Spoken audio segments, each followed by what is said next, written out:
But when the Pharisees heard that he had silenced the Sadducees, they gathered together, and one of them, a lawyer, asked him a question to test him.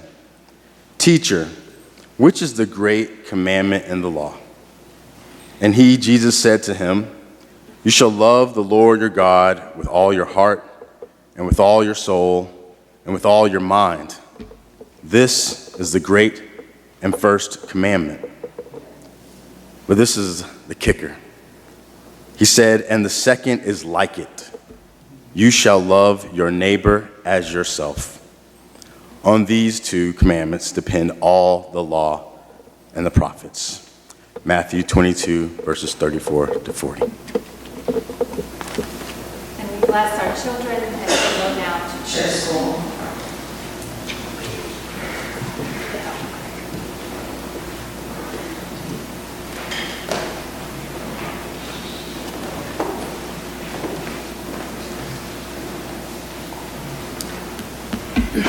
Good morning. You know, for over 10 years, the congregation has committed to being a welcoming, inclusive, supportive, and engaged home for those with mental illnesses and their families. The focus of our mental health ministry at First Congregational is wide-ranging, for mental health permeates all aspects of our lives. To that end, we have focused these mental health Sundays on issues ranging from depression, bipolar disorder, dementia, suicide, and eating disorders, to name just a few. As someone who lives with bipolar disorder, I am excited about the opportunity to hear what Chris Cole, another voyager on the path to health and wholeness after experiencing the often devastating consequences that accompany bipolar disorder, brings to us this morning. Chris knows all too well the challenges faced by someone in the throes of mental illness. He can draw not only on his lived experience, but also from his work as a mental health professional. His focus is on the intersection of mental health and spirituality, and it's especially salient at this time as we have, as a society, have become to recognize the power of a spiritual underpinning in recovery. Chris's inspiration, creativity, and wisdom about his challenges will provide us with the opportunity to see these challenges through the lens of transformation. I'm excited to hear more about Chris's journey. Welcome.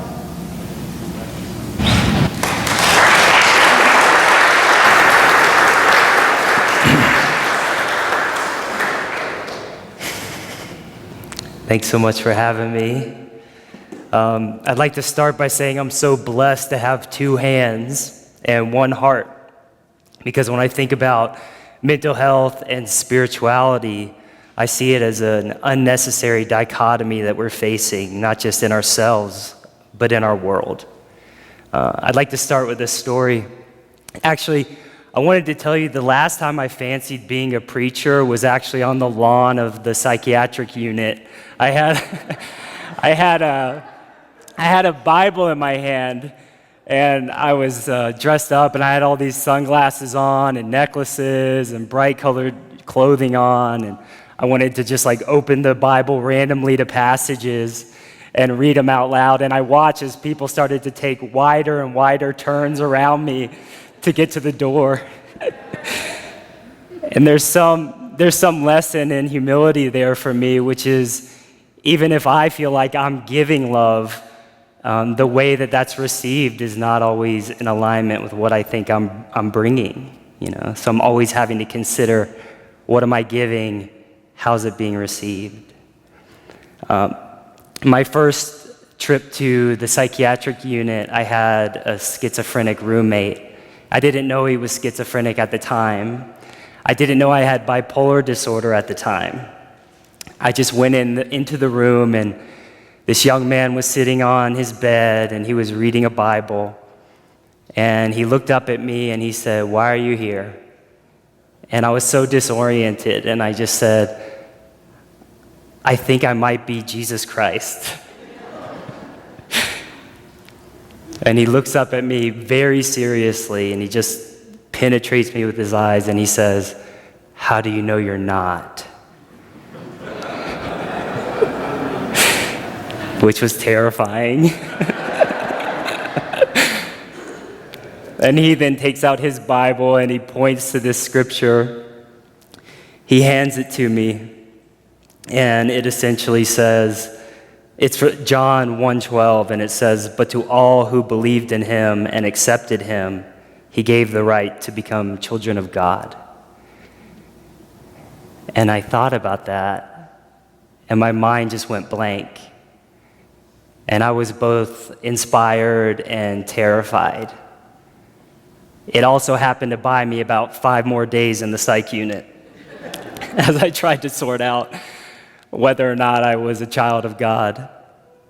When I came to, I went to a class in the hospital, and there was a doctor at the whiteboard, and he was outlining all this criteria of mental illness.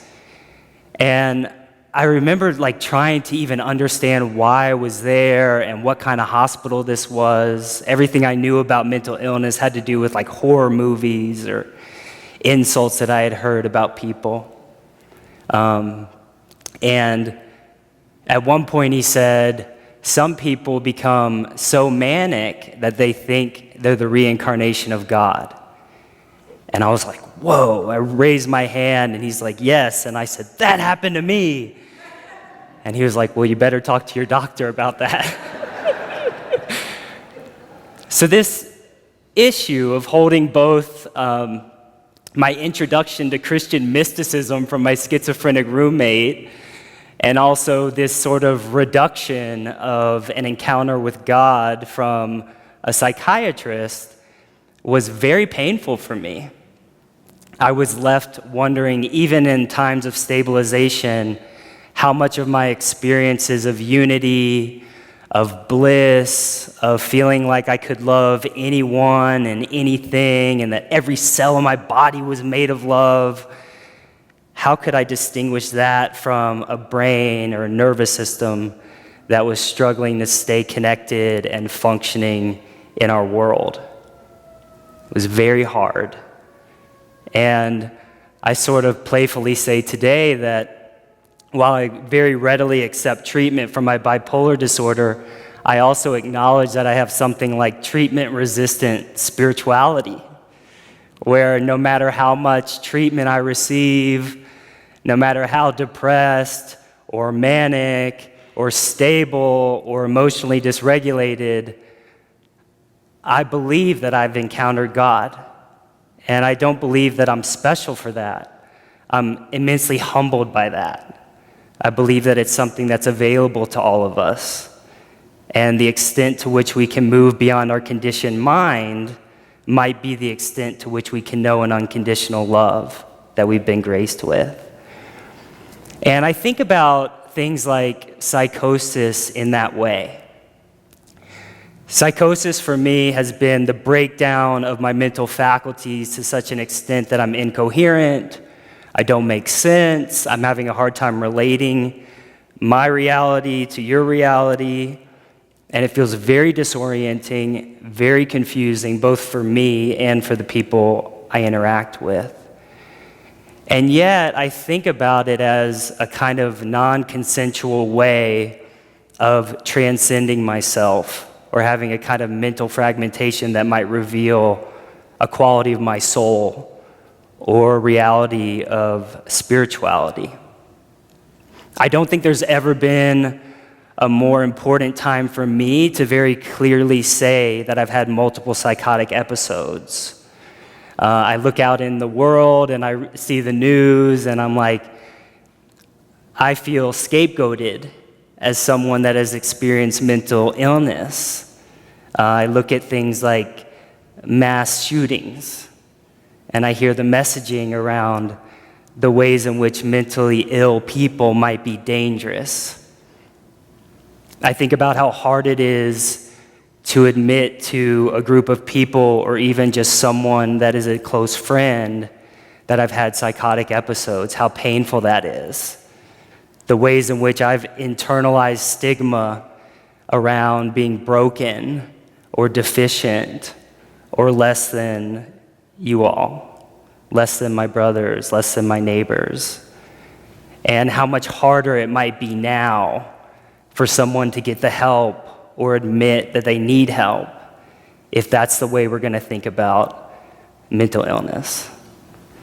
So, the title of the talk is Recovering Sanity Through Love, and that feels like a tall order, especially today as I woke up and started thinking, what is sanity and what is love? It's like, but what I want to come back to is this idea that love can be a unitive force, not just in spirituality, where if we have a different spiritual path than our neighbor, we can find commonality in love, but also in mental health, in the sense that we can measure our own sanity and our own function in the world by our capacity to both give and receive love. And I like that definition of sanity a lot better than trying to measure someone's capacity at work or their ability to make certain grades in school. Or whether or not they can accept services from the government or from family members or things like that. I would much rather see it as their capacity to love and receive love. And I want to say, as far as we're talking about love and sanity, that we all know love through each other. You know, none of us exist today without someone showing us love, so we at least have a taste. My kids really love Willy Wonka right now. We've been watching Willy Wonka and the Chocolate Factory, and there's things like rivers of chocolate and, you know, all these candy land and everything you can eat. And of course, my kids have never been to Willy Wonka's wonderful chocolate factory, but they have had chocolate and they have had candy, and they can imagine what it would be like to be immersed in nothing but candy. And what I would propose to all of us to consider is that because we have encountered love, either our capacity to love each other or the memory or recollection of what it's like to be loved, we can imagine and we can practice and we can expand ourselves into a space where there could be a reality in which everything is love. Even if we don't understand it, even if we've never experienced it, we have some idea of being able to feel into that. Now, before I accidentally send the message that mental illness and some kind of like prophet type of person or sainthood is joined, I know that mental illness is immensely painful. I've experienced suicide this year in ways that I would never want to experience again, never want anyone else to experience again. It can be so very painful. And what I would like to say about that is, even though there's loss and even though there's tremendous suffering, we can still see our location in that. It can be some indication of the progress we need to make, the love we need to be able to give. And I choose, and I would like to offer to you, that I choose to think of the people that I've lost to mental illness as casualties of a warring society, where we have these things over here, and these things over here, or these people over here, or ideas over here that we have a hard time joining in our hearts. I hope that makes sense. Okay. I didn't set my timer. I'm so sorry. Okay. Okay. So, we know love by our experience of love. Our brains are shaped. The way we relate to each other are all conditioned by the love we receive or the love that's withheld. Our capacity to love, our capacity to receive love. And what I'd like to say is that love is both an ideal for our lives. It's kind of a highest aspiration for how we would like to be in the world, both for our spirituality and for our mental health. but it's also a fundamental principle that guides what it is to be human. So if I don't have a practice of expanding my capacity to love and expanding my capacity to receive love, I'm left to the conditioning of the love I've known or not known. I'll be left to reenact what love has looked like for me. And if love has looked like violence, my love will be violent. And if love has been reserved for just a certain people, that's what my love will look like. If I only receive love because I'm better than someone else, my version of finding love will be competition, will be dominance. And so what I want to ask all of us to consider as we journey both in mental health and in spiritual progress and in our practice is, could we continue to recognize the ways in which we want to love, we have an ideal to love, and then we get stuck? And be fearless in what it feels like to hold back. Or what happens when we encounter someone and we want to ignore them. And even be willing to say, I feel hatred. And celebrate that as some indication of where I can push my edge, where we can push our edge. And can we even love that and be challenged by that, recognize that as some opportunity to grow in alignment with our spirituality?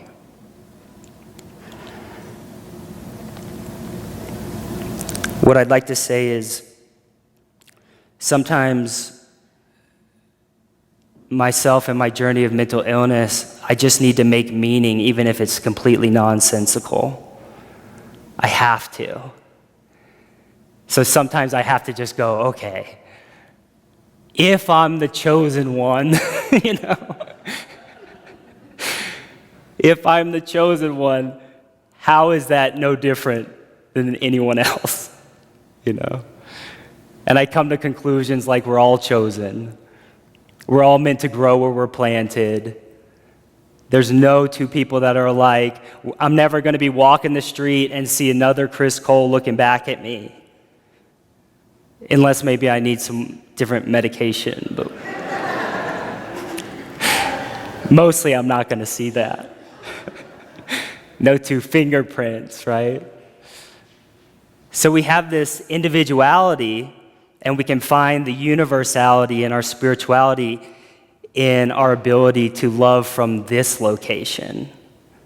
Every once in a while, I have an idea that I want to show up in the world in a different way. I'm like, oh, I'm so sick of talking about being psychotic, and it's so painful, and it's so embarrassing, and I'm like, not sure who I want to know about it. Even though I've written a book and have a podcast and stuff, I'm still navigating that. Sometimes I want to do something different, and I remember I'm doing the work that I need. I'm giving something that I needed so badly myself. I'm trying to provide a message to maybe the small version of myself, or my kid, if my kids ever have a mental health crisis, what that would be like for them. So I just want to say, mental illness or not, mental health or not, any other disabilities or abilities, neurological diversities, I would just like to invite everyone to consider that you're right where you need to be, and you contain the wisdom of your particular body, your particular birth, and that is connected to some big vision of unconditional love and spiritual reality big enough for us all. Okay. Thank you so much for having me.